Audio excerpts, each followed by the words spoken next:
First story. Haunted Asylum Abyss. I arrived at the old, secluded hotel nestled amidst towering pines. The evening sun cast long shadows, adding an eerie ambience to the scene. Something felt off, but I brushed it aside, attributing it to my overactive imagination. The check-in was swift, yet the hotel staff wore peculiar smiles that sent shivers down my spine. Ignoring my instincts, I trudged to my room, eager to rest after a long journey. As the night draped the world in darkness, the hotel seemed to come alive with whispers and secrets. Unable to sleep, I ventured into the dimly lit corridors. A faint, distant chanting reached my ears, drawing me towards its source. Curiosity overpowered fear as I followed the sound to a hidden door. I hesitated, contemplating the consequences of my actions, but an insatiable desire for knowledge urged me forward. Pushing open the door, I entered a chamber bathed in flickering candlelight. Hotel staff, donned in crimson robes, encircled a black altar adorned with macabre symbols. A sinister energy permeated the air. Trembling, I watched as they chanted in a language that defied human comprehension, their eyes gleaming with unearthly fervor. Suddenly, one of the staff members turned towards me, their eyes locking with mine. Panic consumed me, and I fled, my heart pounding in my chest. The corridors seemed to shift and elongate, confounding my sense of direction. Every door I tried was locked, trapping me in a labyrinthine nightmare. Time lost meaning as I stumbled through the haunted hallways. Whispers followed me, growing louder with each step. Desperation gnawed at my sanity, and I found myself trapped in a dead-end corridor.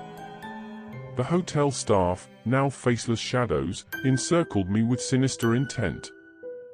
Their chanting reached a crescendo, drowning out my screams for help. As their voices rose, a vortex of darkness materialized before me, swirling with malevolence. I could feel the presence of something ancient and malevolent, hungry for my soul. With no other choice, I closed my eyes and surrendered to the void, bracing for whatever awaited me. Moments later, I awoke in my hotel room, drenched in sweat. It was morning, and the world appeared normal once again. The memory of the night's horrors lingered, but it felt distant, almost unreal. Was it a nightmare or a glimpse into a hidden reality? Leaving the hotel, I glanced back at its imposing facade, haunted by the knowledge that evil lurked within its walls. The hotel's dark secret would forever haunt my dreams, a reminder that Second story. The darkness. I stepped into the abandoned asylum, my heart pounding with a mix of excitement and dread. As a paranormal investigator, I had seen my fair share of haunted places, but this one was notorious. The air hung heavy with an eerie silence as I ventured further, armed with only a flashlight and a camera. The asylum's decaying walls whispered secrets of past horrors. The flickering light cast elongated shadows that danced on the cracked linoleum floor. The atmosphere grew colder, causing goosebumps to crawl up my arms. I could sense the presence of something otherworldly, something sinister. As I entered a dimly lit corridor, whispers echoed through the air, chilling me to the core. The whispers turned into anguished cries, growing louder and more desperate. My heart raced as I tried to capture evidence on my camera, but the images came out distorted and filled with unexplainable anomalies. Suddenly, the cries transformed into a cacophony of screams. Hundreds of ghostly figures materialized before me, their ethereal forms flickering in and out of existence. Their eyes, filled with sorrow and anguish, locked onto mine, as if pleading for release from their eternal torment. I stumbled backward, my feet tripping over unseen obstacles. Panic welled up inside me as I realized I had lost my way. The asylum's layout had become a labyrinth of corridors, leading me deeper into its grim heart. The ghostly figures surrounded me, their moans echoing in my ears, driving me to the edge of sanity. Every corner I turned, every door I opened, led me further into the abyss. Time lost all meaning as I descended into the catacombs beneath the asylum. The air grew stale, suffocating, and the walls closed in on me, closing off any chance of escape. Desperation consumed me as I wandered aimlessly, hope fading with each passing moment. The ghostly figures followed, their presence suffocating. I could no longer distinguish reality from the haunting visions that plagued my mind. In the depths of the catacombs, I collapsed to the cold, damp floor, defeated. The ghosts swirled around me, their tortured wails merging with my own cries of despair. I had become lost in this asylum of the damned, forever trapped in its spectral embrace. As darkness engulfed me, the asylum's tormented souls whispered their final words, a chilling farewell. My fate was sealed, forever entangled with the tortured spirits that had claimed this place as their eternal prison. And so, my tale ends here, lost in the catacombs of an abandoned asylum, forever entwined in the clutches of a haunted past.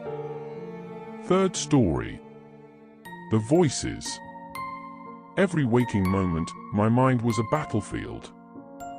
I, a prisoner within the confines of my own skull, bore witness to a never-ending symphony of voices. The world around me was a mere backdrop, as the cacophony of whispers and screams dominated my reality. Schizophrenia had claimed my sanity long ago, leaving me adrift in a sea of fragmented thoughts and distorted perceptions. The voices, they were my constant companions, tormenting me with their relentless chatter. They spoke in hushed tones, conspiring against me, or erupted into thunderous roars that threatened to tear my fragile psyche apart. Their words were a twisted symphony of hatred, fear, and confusion. Some whispered poisonous doubts, sowing seeds of self-doubt and paranoia. Others bellowed incomprehensible gibberish, a discordant orchestra that drowned out any semblance of peace. I sought solace in the darkness, in the confines of my dimly lit room. But even here, I was not alone. The voices followed me, their presence an ever-present reminder of my fractured mind. Sleep eluded me, for the whispers followed me into the realm of dreams, where nightmares mingled with reality. Faces morphed before my eyes, contorted by the malicious hands of the unseen. Shadows danced along the walls, their sinister movements a cruel imitation of the torment within me. Each passing day, I felt the grip of madness tighten, pulling me further into its murky depths. Medications offered fleeting respite, a brief silence amidst the storm. But their effects waned, leaving me vulnerable once more to the relentless onslaught. I longed for silence, for a moment of clarity amidst the chaos. But it seemed the voices were a part of me now, etched into the fabric of my existence. Desperation gnawed at my soul as I grappled with the question, where did I end, and the voices begin? Were they merely figments of my broken mind, or did they possess an existence beyond my own? Now, as I pen these words, their whispers weave through my thoughts, reminding me of my eternal captivity. The boundaries of reality blur, as I struggle to discern truth from illusion. The veil between worlds is thin, and I fear that one day, I will be consumed entirely by the voices that haunt me. This is the life of a schizophrenic, trapped in a twisted labyrinth of the mind. I am but a shell, a vessel for the discordant chorus that resides within. And as the voices persist, unyielding, I can only wonder if salvation will ever find its way to me, or if I am condemned to dwell forever in this harrowing symphony of madness. Fourth story. The Thirst. I wake up drenched in sweat, my body trembling with a mix of fear and confusion. Something is wrong, terribly wrong. I stumble out of bed, searching for answers in the mirror's reflection, but what I see sends a chill down my spine. Pale skin clings to my bones, my eyes bloodshot and sunken. My once vibrant complexion now resembles that of a corpse. Panic courses through my veins as I realize the truth, I am turning into a vampire. I never believed in such things, dismissing them as mere legends. But the evidence is undeniable. My teeth ache, elongating into sharp fangs that protrude from my gums. The mere thought of daylight sends a searing pain through my skin. I am becoming a creature of the night, a monster. The changes are not limited to my appearance. An insatiable hunger gnaws at my insides, a hunger that can only be sated by one thing: blood. The scent of it, the pulsating rhythm in the veins of others, beckons to me with a sinister allure. I try to resist, to cling to my humanity. But as the days pass, my resolve weakens, overridden by an all-consuming craving. I wander the streets in the dead of night, a predator in search of its prey. The taste of warm blood against my lips is both intoxicating and repulsive, a twisted paradox that engulfs my being. The transformation takes its toll on my mind as well. I drift between moments of clarity and madness, haunted by visions of my impending damnation. Whispers echo in my ears, urging me to embrace the darkness, to revel in the power coursing through my veins. But a flicker of remorse remains, a shred of humanity that fights to be heard.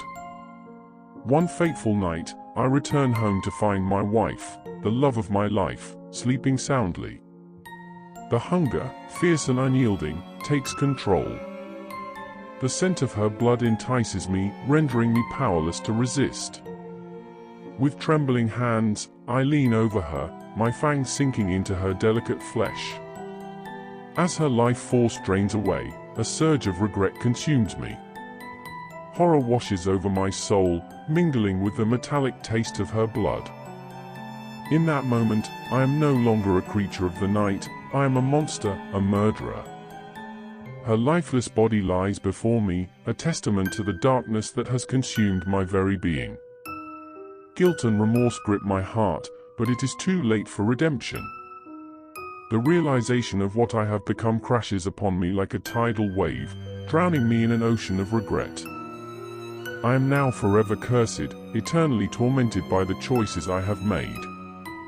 The echoes of my wife's dying breath reverberate in my ears, a haunting reminder of the depths to which I have fallen. I am a vampire, a creature condemned to walk this world, forever haunted by the taste of blood and the memory of my darkest deed.